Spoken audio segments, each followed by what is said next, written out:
আমরা আজকে খেলতে এসেছি বালিঘাটা মাঠে। টস হয়ে গেছে, ক্যাপ্টেন টস হয়ে ফিল্ডিং নিয়েছে। দেখা যাক আমরা কত রানের মধ্যে আটকাতে পারি। আমরা এখানে বেশিরভাগই ম্যাচ জিতে গেছি। তো আমরা 6-7 দিন পরে আজকে খেলবো।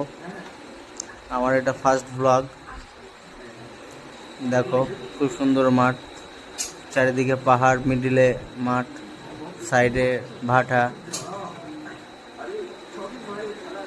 ফিল্ডিংয়ে নেমে গেছি, বলিংও রেডি, ব্যাটিংও রেডি। মাঠের দৃশ্যটা খুব সুন্দর, চারিদিকে ঘুরে দেখিয়ে দেবো একবার আপনাদেরকে। এই যে বলিং ফিল্ডার রেডি, ব্যাটিং নেমে গেছে। ব্লগটা কেমন লাগলো সবাই জানাবে। ঠিক আছে, এখন ফিল্ডিং করতে হবে। এই পর্যন্তই। আমাদের